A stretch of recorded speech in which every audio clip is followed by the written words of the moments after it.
Amen. So kung kayo po ay mayroong Biblia, kayo po ay makipagbukas po sa akin sa Deuteronomy chapter 6 verses 6 hanggang 7. Deuteronomy. So mas maganda rin po na mag-jot down po tayo ng mga verse nang mabalikan po natin kapag tayo ay nasa sambahayan na natin. Ano po ang sabi po diyan? Sabi po dito sa aking Biblia, Good News Translation, Diglot Edition. Sabi po dito sa verse 6 ng Deuteronomy chapter 6, 6 hanggang 7. And these words which I command thee this day shall be in thine heart, and thou shalt not teach them diligently unto thy children. So sabi po sa Tagalog, ang mga utos niya ay itanim ninyo sa inyong puso. Ituro ninyo ito sa inyong mga anak. Pag-aralan ninyo ito sa inyong tahanan, sa inyong paglalakbay, sa inyong pagtulog, sa gabi, at sa inyong pagbangon sa umaga. Pagpalain po tayong lahat sa pagkabasa po ng salita ng Diyos. Tayo pong lahat ay yumukod at tayo po ay manalangin. Panginoon, minsan pa po sa gabi pong ito, dalangin ko po na patuloy kang manguna sa amin. Hiningi ko po sa pamamagitan ng Espiritu na kami iyong pangunahan, kami iyong turuan, sapagkat sabi mo, Panginoon, if we are lack of wisdom, lumapit kami sa iyo at sa iyo kami humingi sapagkat masagana ka kong magbigay. Lord, salamat po Diyos sapagkat malaya po kami nakakalapit sa iyo sa lahat na aming mga pangangailangan, maging yung karunungan, maging yung lahat na aming mga dinadaing sa araw-araw. Malaya namin itong naisasabi sa iyo. Kaya mula sa oras na ito, O Diyos, hinihingi ko po na patuloy mong pagpalain, basbasan ang mensaheng ito mula sa buhay ng aming bishop, sa buhay ko ang aking buong sambahayan, sa lahat ng mga naririto ng mga leaders, kasama ang kanilang mga pamilya, naway maging pagpapala ito sa amin. In Jesus' name we pray. Amen. Palakpakan po natin ang ating Diyos na buhay. At tayo po ay magpapasimula ngayon at ito po ay pinamagatang the importance of parents being example of faith in the Lord to their children. So it seems this topic is very interesting for us na mayroon tayong matutunan kung paano tayo mag-raise up ng mga bata, mga kabataan sa ministry man or sa ating mga sambahayan. Amen po? So, ibig sabihin, ito yung kahalagahan daw po ng mga magulang na maging halimbawa sila ng pananampalataya na nagmumula sa Diyos para sa kanilang mga anak. Yan. So, parents are the first teachers of their children. Do you agree? Yes. Parents are the first teachers of their children. So, we as a parent, ay tayo yung talagang unang-unang guro ng ating mga anak. What children see in their parents often becomes what they believe about God. Kung ano daw po yung nakikita nitong mga bata na ito sa kanilang mga magulang, kalimitan ito rin yung kanilang paniniwala patungkol sa kanilang Diyos. Amen?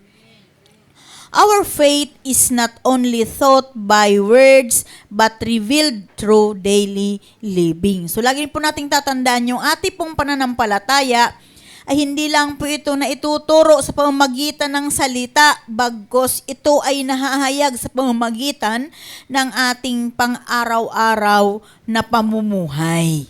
Amen. Hello. So may naunawaan po ba sa ating pasimula? Ayan. So maganda po. So, parents shape the spiritual foundation of their children. So, do you agree that we as a parent, tayo yung humuhubog ng spiritual na pundasyon ng ating mga anak? So, supposed to be the parents shape the spiritual foundation of their children. So, yun talaga. Kaya hindi natin pwedeng isisi ito kay teacher, ay bakit ganyan naman ka sobra namang kakulit yung anak na ito, yung batang ito. Kasi hindi yata ito tinuturuan ng mga teacher ng ministry ng Lord Promise. So you are wrong with that. Kasi dapat bilang magulang, ikaw yung unang-unang huhubog ng pag-uugali ng iyong anak. Amen po ba? Praise the Lord. Sabi nga po sa Proverbs 22 verse 6, sabi po dito, train up a child in the way he should go, and when he is old, he will not depart from it. So sabi po sa Tagalog, ituro daw po natin sa bata ang daang dapat niyan lakaran at hanggang sa kanyang paglaki, hindi niya ito malilimutan. Kawikaan chapter 22 verse 6. So nakuha niyo po, ituro sa bata ang daang dapat niyang lakaran at hanggang sa kanyang paglaki, hindi niya ito malilimutan.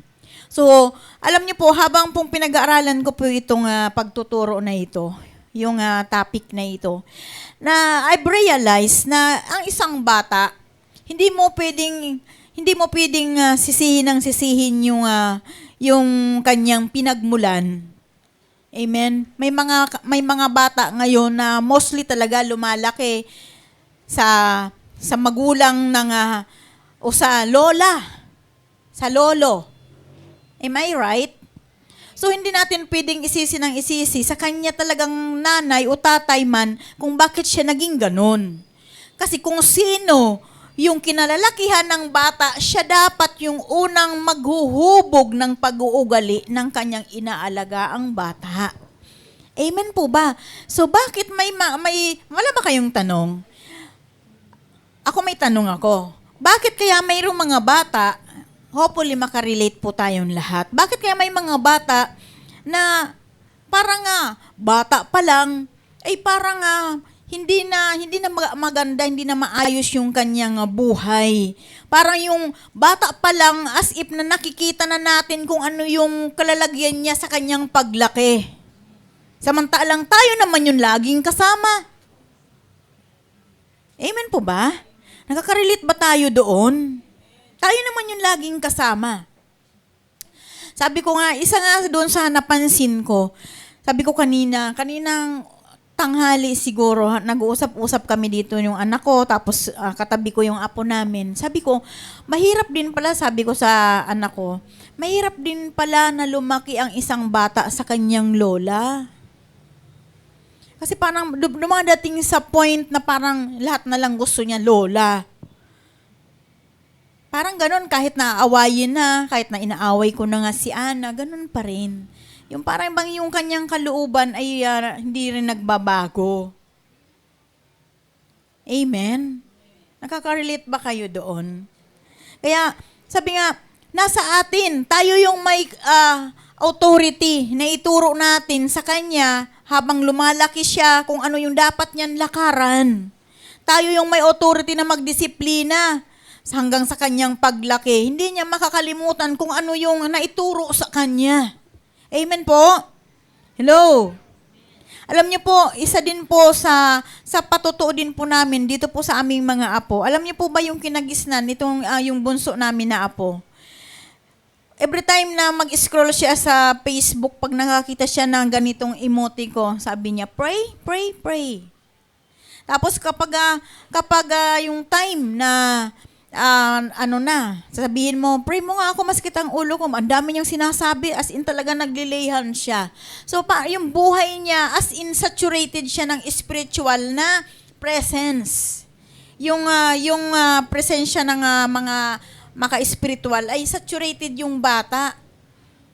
Kaya yun yung nakakatuwa kapag tayo, yung ating mga anak ay pinapalaki natin na tayo yung mayroong authority. Kahit sabihin mo pa na hindi lahat mananampalataya ang kasama mo sa bahay, ikaw yung ikaw yung nirerespeto doon sa loob ng bahay mo, ikaw yung may authority, ikaw yung magpapababa ng batas para doon sa mga bata.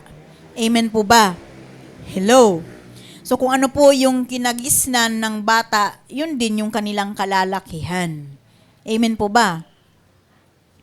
So yun yung kanya, kung sabi nga, na tulad din sa aming pamilya na kinagisnan nila na laging may gawain, na kahit na gusto pa nilang matulog, kailangan namin silang gisingin, kailangan nilang mag-evacuate ng lugar para maidaos yung gawain. So alam niyo po, kapag dumadating sa point na halimbawa, medyo nalilate ng paghahanda, tatanong, wala ba kayong gawain? Wala ba ngayong gawain? As if na sila na yung mayroon silang hungerness na, bakit ka? Parang sila yung nag-aalala, bakit kaya wala? Bakit may wala?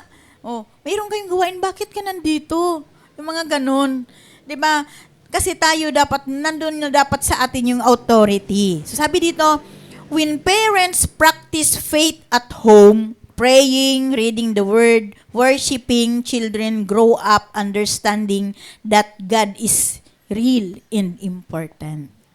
Yun, kapag daw ang mga magulang ay patuloy na pinapractice yung pananampalataya sa sambahayan niya, nananalangin, nagbabasa ng Biblia, nagpupuri, yung mga batang ito ay lalaki at maunawaan na totoo talaga ang Diyos at kung gaano ito kaimportante sa buhay ng isang pamilya. Amen po? Yan. So, number 2 na points, children learn more by example than by instruction. Do you agree? Ang mga bata ay natututo ng mas marami sa pamamagitan ng isasalarawan mo sa kanila than yung ituturo mo lang, ipapaalala mo lang. Dapat ikaw mismo yung unang gagawa. Amen po ba? Sabi diyan sa 1 Corinthians chapter 11 verse 1, be ye followers of me, even as I also am of Christ. Sabi po dito ni Paul, tularan ninyo ako gaya ng pagtulad ko kay Kristo. So dapat yun yung ibababa natin sa ating mga anak. Amen po ba? So nakita natin na si Paul ay talagang sobra din ang ginawa niya sa kabila ng before ay hindi maging maganda yung kanyang pananaw kay Jesus Christ. But later, ay talagang binigay niya rin ang buhay niya sa ating Panginoon. So, children learn more by example than by instruction. Children watch how their parents react in trials. So, yung mga bata, nakikita nila kung paano nagre-react, kung paano hinahandle ng kanilang mga magulang yung kanilang mga pinagdadaanang pagsubok. Naniwala ba kayo doon? Kaya minsan kalimitan kapag sobrang pagsubok ang napagdaanan ng isang pamilya, yung mga bata, maaga pa, nagkakaroon na sila ng matured na kaisipan. Amen po ba? Kasi kapag sa isang sambahayan ay yung nanay, yung tatay parang wala lang, okay lang sa kanila, yung bang parang freelancer sila, mayroon sa wala, okay lang din, basta nandoon sila. Pero kapag ikaw na tatay ka, nanay ka, na kung paano mo hinahandle yung mga pagsubok na dumarating sa buhay nyo, pag nakikita yun ng mga bata, natututo sila, nagkakaroon sila ng maturity, na nakikita nila yung sitwasyon ng kanilang mga magulang, natututo din sila kung paano sila magiging kontento. Amen po ba? Children watch how their parents react in trials, speak to others, forgive and trust God. A godly example speaks louder than sermons. Yan. So yun talaga yung pagdating sa pagsisermon sa mga bata. Amen po ba? Hello. Pagdating natin sa, 'di ba?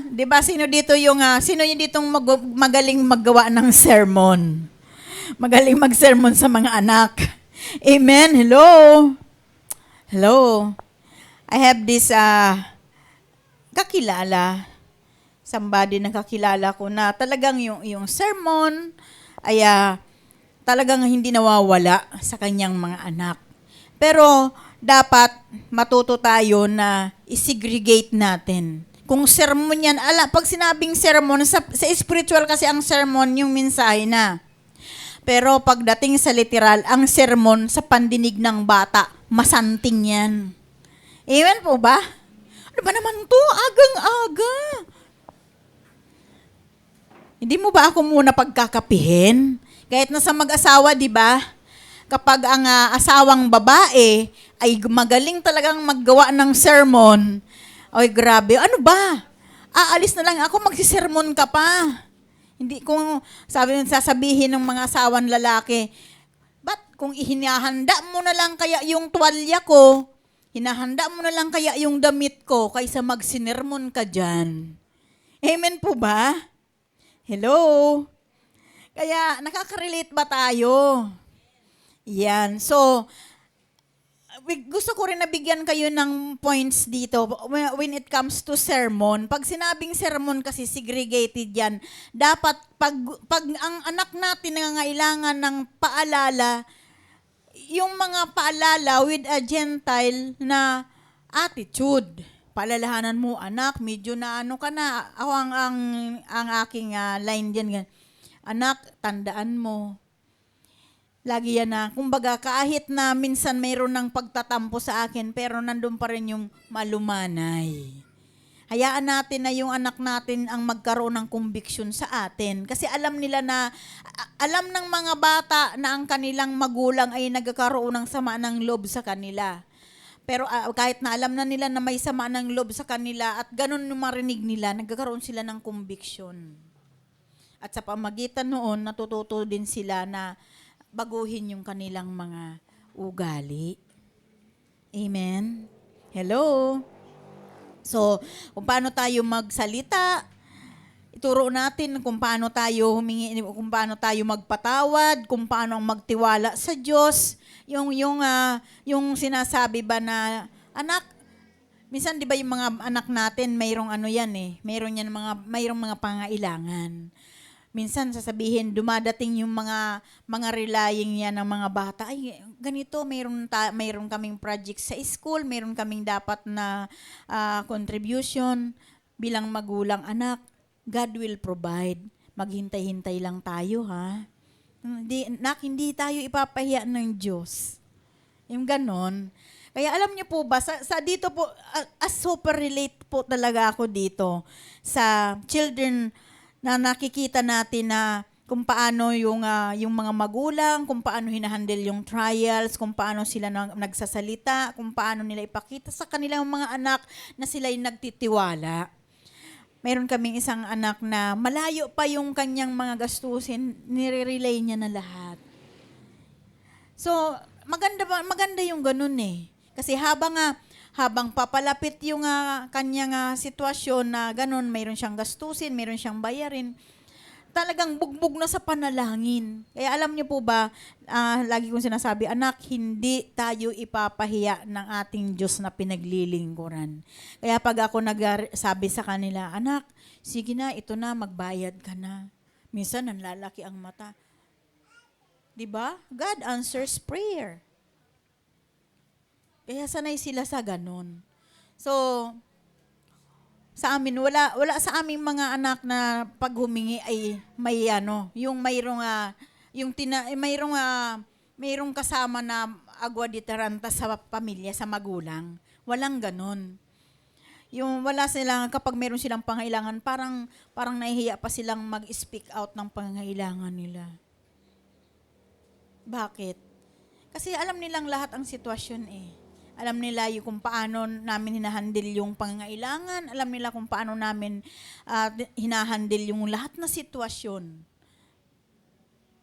Amen? So, dapat talaga ganito tayo bilang magulang. Hindi yung kaya nga minsan, dito pa lamang sa ganitong, yung inahandle mo pa lang yung pamilya mo, na dito ka na nakikilala ng kapitbahay mo kung ikaw ay malalim sa spiritual. Kung ikaw ay na kay Kristo, o kung ikaw sa general kasi na pagkilala sa atin, tayo yung mga born again. Amen? So tayo yung mga born again. So, diyan tayo nakikilala ng ating mga kapitbahay. Kung paano natin i-handle yung ating mga anak, yung ating mga pagsubok na dumaraan sa atin. Number 3 na points ay ito. A godly example protects children from worldly influence. Nakaka-relate kayo dito. Yung maka-Diyos na halimbawa, ito yung nag-iingat sa ating mga anak sa mga impluensya ng sanlibutan. Amen? Yan. Sabi 'di ba doon sa Diyos, sa Josue 24:15, yan. So, bago po dumating itong word na ito ng, as for me and my house, we will serve the Lord.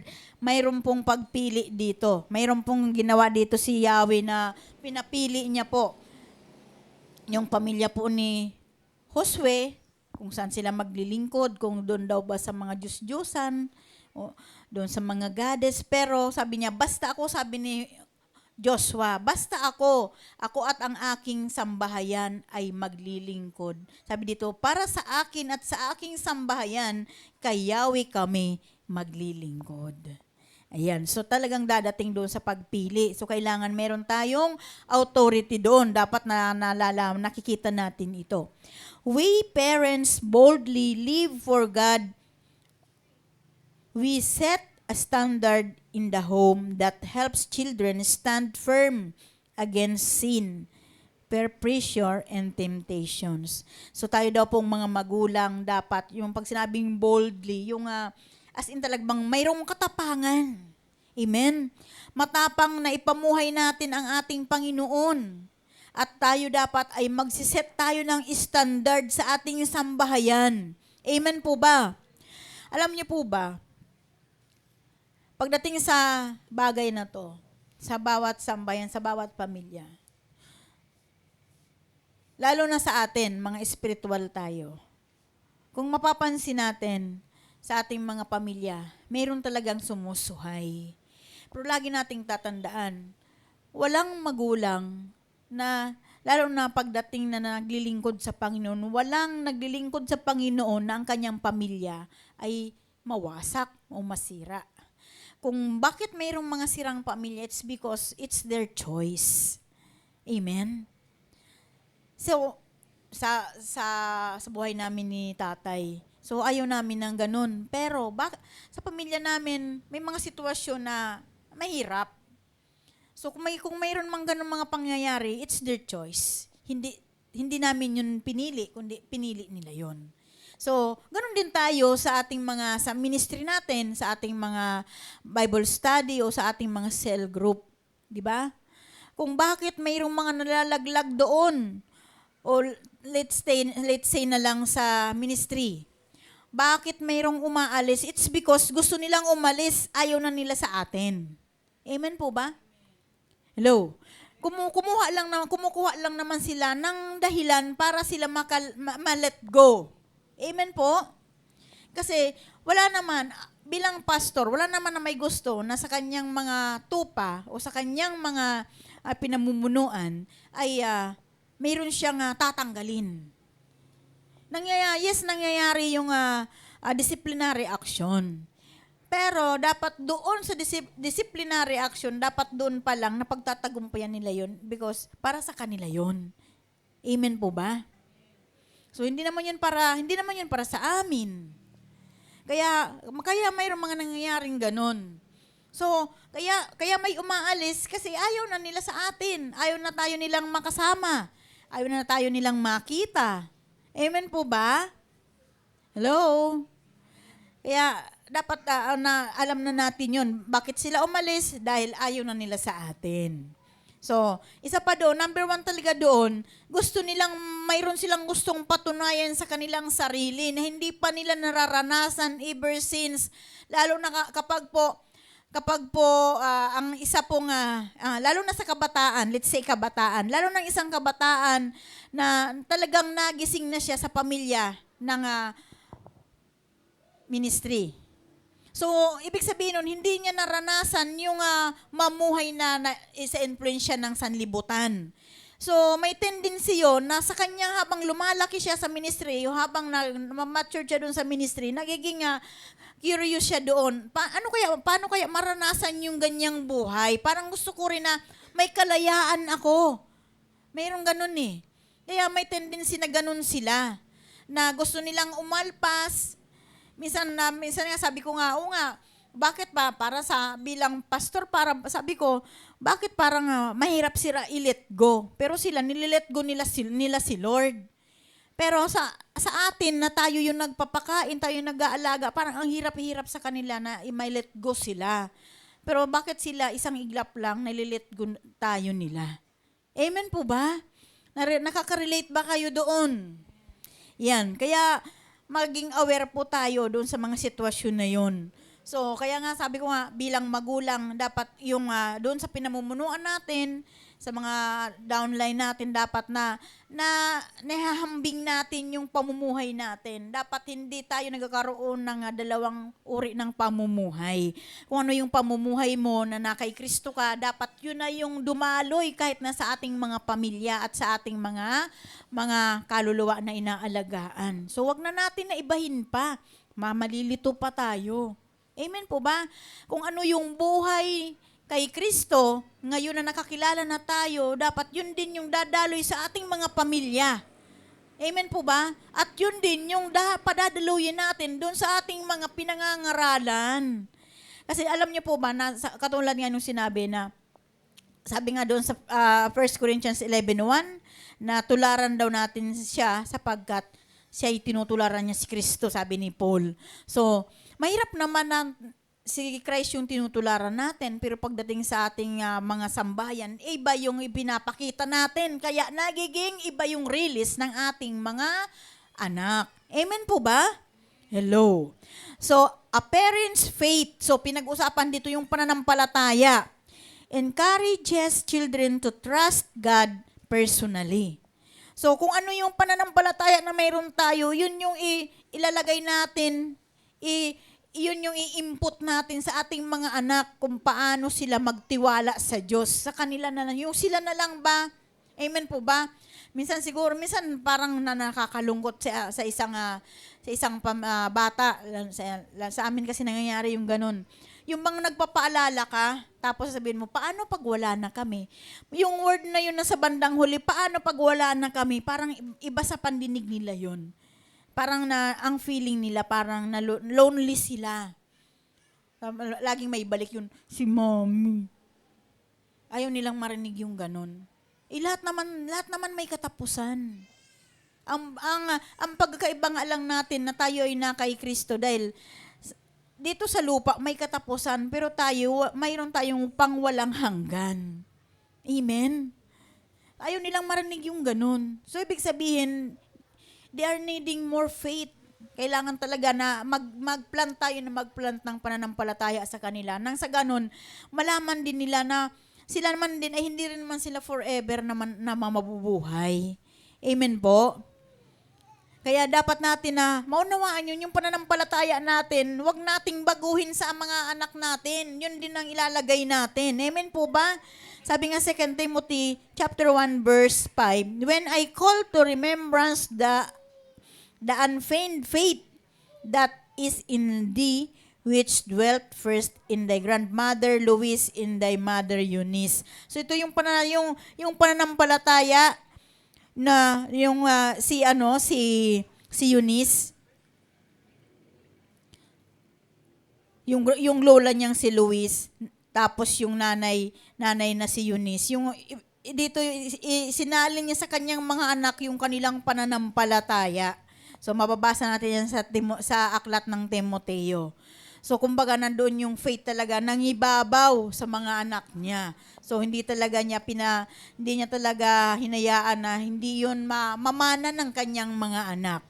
So, faith becomes a legacy. When children see real faith in their parents, they are inspired to build their own relationship with the Lord. So, sabi nga, yung pananampalataya, ito yung mas magandang maipamana natin sa ating pamilya. Amen. Kapag nakita ng mga batang ito na totoo yung pananampalataya ng kanilang mga magulang, sila man din ay matututo din sila na mag-build up ng relasyon na matatag sa Panginoon. Amen. So, sa halip na ipakita natin lagi na problema yung ating kinakaharap, bagamat nandiyan yung problema, ipakita pa rin natin na mayroon tayong pananampalataya sa Diyos. Amen po ba? Sabi nga, yung mga bata, lalo na kapag bata pa lang, mas madali pong turuan ang mga bata kumpara sa mga matatanda. Agree ba kayo doon? Kasi yung mga bata, as in talagang natututunan. Minsan nga, pag sinasabi ko nga, yung apo ko kapag naglalakad na kami pa uwi o kaya papunta sa school, sabi niya, Mami, bilihan mo ako pagdating sa school. Sabi ko, kapag pag may pera si Mami, mayroon tayong pera, mami. Sabi ko, oo nga, pero wala akong dala. Pero sabi ko, sino kaya magbibigay sa atin? Si Lord. Yung bang gano'n. So, alam nila kung sino yung pinagmumulan ng lahat ng pagpapala. Kaya nakita ko doon, madali maturuan ang bata kaysa matanda. Amen. Kaya lagi yung tatandaan, as a parent talaga, sa atin talaga nakasalalay, kung ano yung ng mga anak natin. Walang ibang titingnan diyan. Hindi diyan pwedeng sisihin si Sister Jen Kamagay o yung mga teacher nila sa children ministry, kundi sa magulang magmumula. Sa ayaw natin at sa gusto, tayong mga magulang ang magpapasimula ng pagtuturo upang matuto ang ating mga anak. Amen. Kaya yun yung ating dapat na bantayan natin sa ating mga sarili. Kung lagi natin ipapakita yung nakikita yung mahina tayo, lagi tayong sa pag-handle natin ng problema, laging nakikita ng mga anak natin na nandulupay-pay tayo, yun din yung ma-absorb nila. Ma-absorb nila yan. Lalaki sila na wala silang self-esteem. Hindi sila confident sa sarili nila. Meron naman ng mga bata, wala, ano yan, kaya ko yan. Nandiyan naman si Lord eh. Kaya ako grateful ako pag nakakita ako ng mga kabataan, talagang malaki ang paninindigan nila na meron silang pananampalataya sa Diyos. So grateful ako dyan pag nakikita ko sa mga bata. Pero yung mga bata na walang pananampalataya, yung parang hindi natuturuan, bagamat natuturuan naman. Nako, aminin ko sa inyo, I am not grateful for them. Kasi kahit anong gawin mong turo, hanggang sa sila nagsasawa na sila sa pagtuturo natin, hindi natututo. Pero we are supposed to give them an authority. Tayo yung may authority sa kanila. Amen? Tayo yung may authority sa kanila. Pag sinabing hindi. Kaya nga kapag mayroong mga concern mga bata, oo kung oo, hindi kung hindi. Sila man din, they are expecting din na ang sagot, Mami, oo kung oo, hindi kung hindi. Merong isang senaryo, sabi nung nakaraang gabi, Mami, kakain kami ng mga kaklase ko sa labas. Ay, ang paalam pala, magkakaroon sila ng outdoor na magsiswimming sa school. Sabi ko, no. Sabi sa akin, Mami, oo kung oo, hindi kung hindi. Did you heard? No. Oh, tahimik na. So, wala. Sabi niya, Mami, dalawa lang kaming hindi kasama sa section. Sabi, it's okay. Walang mawawala sa'yo. Alam niyo, no, nung nagkaroon ng, anong tawag doon? Yung nag-tour, kapalit ng GS From, nag-field trip, hindi rin ako nagpayag. Ang pera, sabi ko sa anak ko, ang pera madaling kitain. Yung buhay, ang hirap hanapin. So, walang nagawa. Sabi ng teacher, anak, please, kausapin mo na mami mo, pasasamahin ka nun. Sabi ko, no. So, hindi na rin nag-approach yung teacher sa akin kasi sinabi na ng anak ko, Ma'am, ayaw ng mami ko eh. So, wala. Talagang naano siya, na wala silang, hindi naman sumama ang loob nila. Nagkaisa yung magkapatid nagkaisa na hindi na kami sasama. I praise the Lord. Dapat yung authority natin nandun. Di ba? Parang wala din yung pinagkaiba dito sa mga full-timer natin na mga single na nandirito sa amin. Nakasalalay din sa amin yung mga decision kung ano yung kanilang mga gagawin. Kasi wala silang galaw na hindi nagsasubmit sa amin. So, we're grateful for that. Kasi nandoon, nakikita, di ba, na nahahayag yung authority bilang magulang, hindi lang spiritual, kundi pati na literal. Yun na yung nasasakop namin sa kanila. Yes, mayroon silang mga pamilyang literal, pero mas lamang yung kanilang pagpapasakop talaga dito sa espiritual. Kasi ganun din naman talaga tayo eh. Sabi nga, si Lord talaga yung ating dapat na pagpasakupan. Kaya sana tayong lahat ay ganito. Sa ating mga anak, may matututunan tayo kahit paano. Lagi nating tatandaan, paglaki nila, sisisihin pa tayo. Kasi hindi kasi ako tinuruan ni mama. Kasi hindi naman ako tinuruan ni nanay. Ito yung buhay na itinuro sa akin. Lalo na kapag nakikita na natin na parang wala naman na future yung kanilang mga magulang, di ba? Tulad niyan, as a grandparents, nakikita natin na tayo na yung tumatayong magulang, mag-set na tayo ng standard sa kanila. Nang sa ganun, tayo na yung susunod, hindi na yung sila yung nasusunod. Amen po ba? Praise God. So, dapat ganun tayo. Parents are leaving Bible to their children. Do you agree? Yan, tayo po yung buhay na Biblia sa ating mga anak. When we walk in faith, pray, forgive, love, and obey God, we are teaching our children the greatest lesson, not just with words, but with our lives. So kapag daw tayo ay lumalakad sa ating pananampalataya, nanalangin, marunong magpatawad, marunong magmahal at sumunod sa ating Panginoon, natuturuan natin sila bilang ating mga anak ng dakilang mga aral. Hindi lang sa salita, kundi yung buhay natin na ituturo natin sa kanila. Ito na yung buhay natin. So wala nang mababago dyan. Kung may babago, maliban na umalis tayo sa ilalim ng authority ng Panginoon sa ating mga buhay. Kaya kung bakit minsan naririnig nyo palagi sa prayer ko, Lord, iilalim mo kami sa iyong authority. Because kinikilala ko na walang ibang makapangyarihan ang authority talaga ng Panginoon. Amen? Walang ibang mas makapangyarihan kundi ang authority ng Diyos sa ating mga buhay. Mahirap kapag nakalabas tayo sa authority ng Diyos. So kaninong authority tayo magpapasakop? Diba? Dalawa lang kasi. God's authority and kanino pa yung isa. Kaya lagi ko yan sinasama sa panalangin. Kasi minsan, mayroong mga pagkakataon na kahit hindi natin sinasadya yung authority ng Panginoon, despise natin. Minsan hindi natin napapansin. Kaya nga minsan, Lord, ano man ng mga bagay na nagawa ko na hindi ko namalayan, i-reveal mo yun sa akin para maalala ko siya. Sobrang mahirap po talaga kapag nawala tayo sa authority ng Panginoon. Dahil kapag nawala tayo sa authority ng Diyos, automatic wala din sa atin ang proteksyon ng Diyos. Kasi iba na yung authority na sumasakop sa atin. Amen? Kaya napakahalaga po ng authority ng Panginoon.